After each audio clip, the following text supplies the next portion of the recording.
It's been 17 days. I just made a big mess. And then when 12-ounce bottles, this one's getting right about there.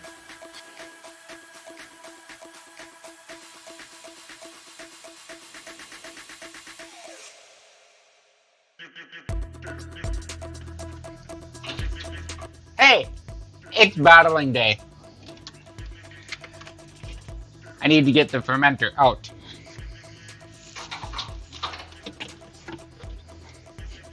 Let's see what happens.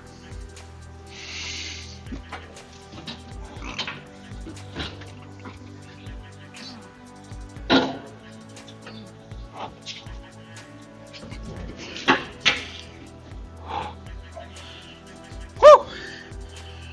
I said it would be a hefty job. I think I need to upgrade my chilling apparatus.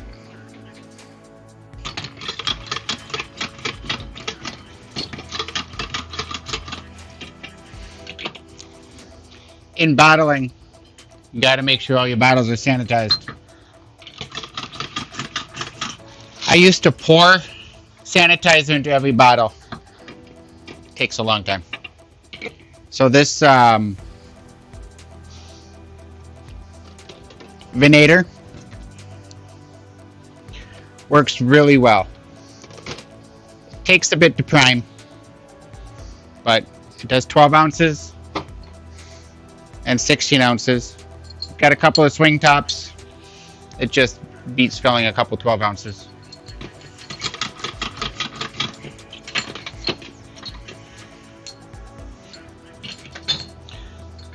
Another good thing was the bottle tree. It only holds 48 bottles. 5-gallon batch. Usually gets you 2 cases plus a couple extras. So I fill the tree. I work on start bottling. Then I throw in a couple more bottles as needed to get sanitized.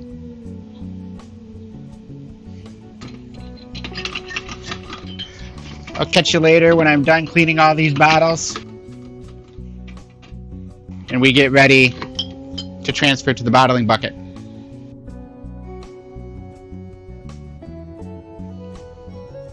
So our bottling bucket comes with a spigot that you attach on the inside.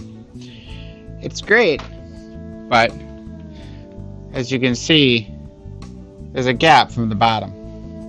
So that doesn't prevent all your beer from draining. So what I've actually managed to do is find 3 pieces of CPVC. So it's better for food handling. So this is a 3/4 inch female thread to smooth. So that's going to go on the back side. And this is a 90-degree 3/4 inch elbow that fits on the inside. And then this is a 1/2 inch 45-degree elbow. And that is going to fit actually in here like this. So this will allow me to actually get closer to the bottom by tilting to the bottom of the bucket. So as you can see, I can catch a lot more wort out of the bucket. I'll show it to you when it's all assembled.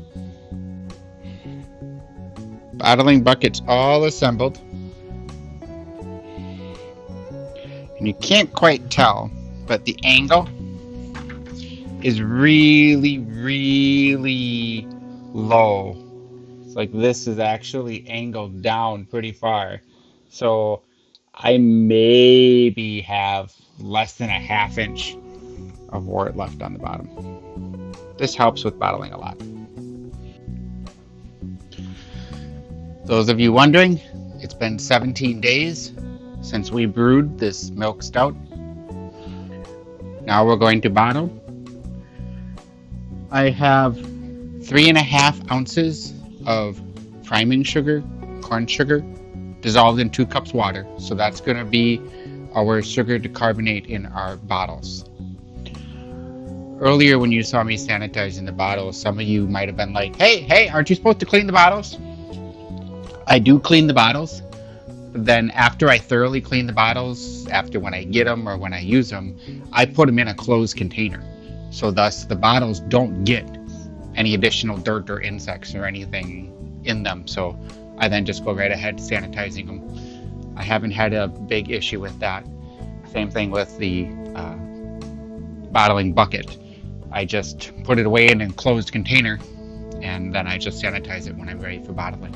So that helps speed up the day. We're going to put the priming sugar in, and then we're going to start our transfer. Right now the arm is pointed to the yeast tub, so I gotta move it so it points up. And then as we start transferring, I'm going to pull some off to do a hydrometer reading, and then we will taste that, see how it goes.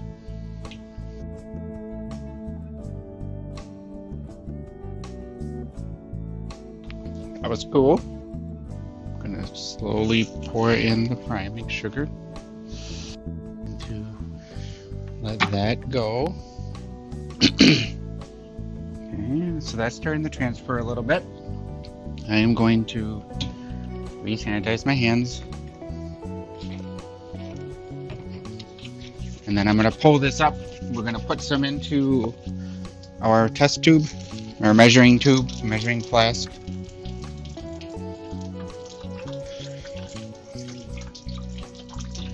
I know I'm spilling a little bit here. Ah, law of gravity, huh? That's not cool. I just made a big mess because I forgot to close my bottling bucket. So, word of warning, make sure you close your bottling bucket. Clean that up very shortly here. We'll let that bubble down, and I'll let you know the gravity reading after I clean up. Alright, my mess is cleaned up. Let's figure out if we can figure out how much our gravity is. Whew. Let's see here. Looks like we're at about 0.20. Who knows? We might be a little early in battling then. I wasn't seeing much more fermentation activity, so we'll see. Temperature of our sample is 66.3 degrees Fahrenheit.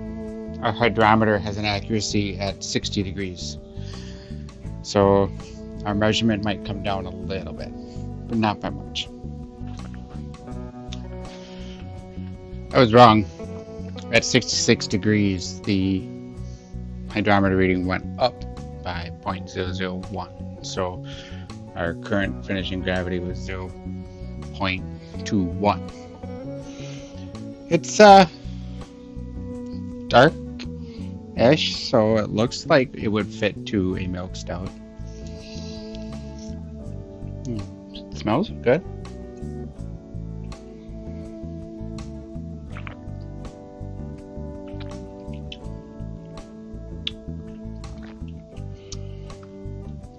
I don't have a good palate. I say it's drinkable. Again, there's no carbonation in this right now. There's a hint of a coffee aftertaste.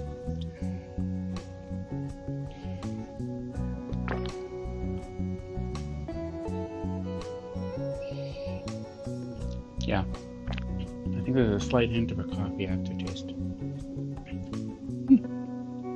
We'll see what happens after we finish bottling, and we then let these bottles condition and see how it tastes then. Let's have a peek. Got a little warm in here. So you can see our Krausen ring. There's our temp probe. So you can see the ring was above the Krausen. was above our temp probe and the liquid level.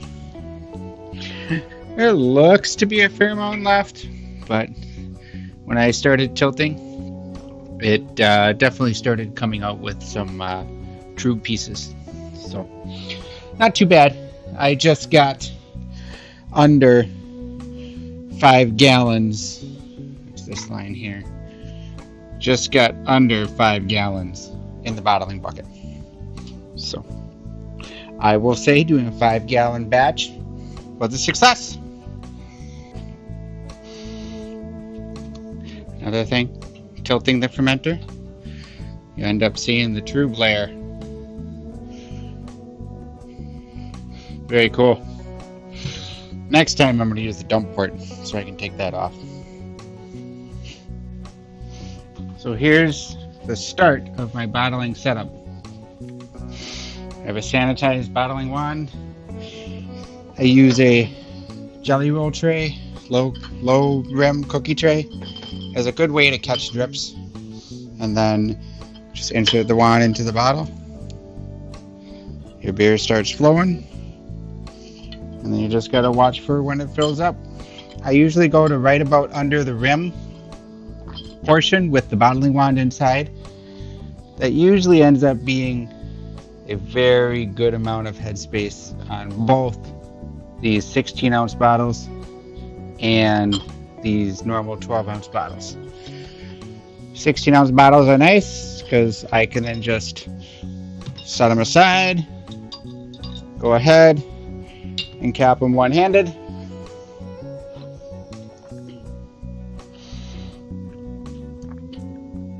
And then when 12-ounce bottles, this one's getting right about there, 12-ounce bottles, I'll just I'll grab a cap from my sanitized water, put on top. And then after I get a tray, I will go ahead and cap them.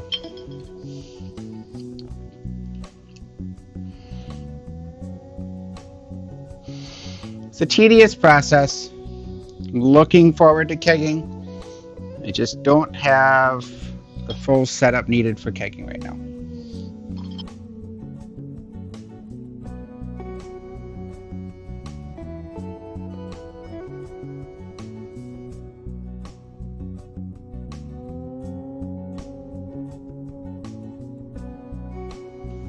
That's all it is right now. Rinse, wash, repeat.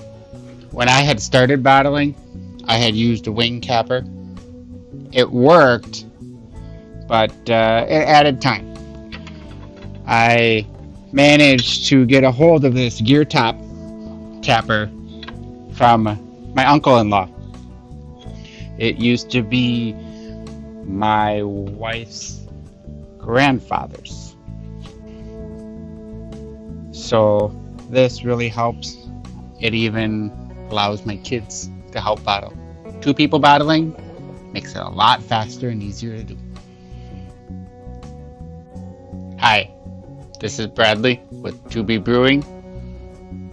We bottled our milk stout.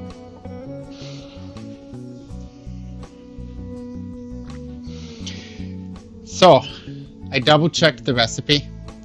The final gravity of 1.020 adjusted with temperature to 1.021 is correct.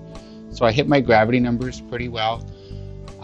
Calculation of my starting gravity at 1.057 to my ending gravity at 1.21 gets me about 4.7% alcohol.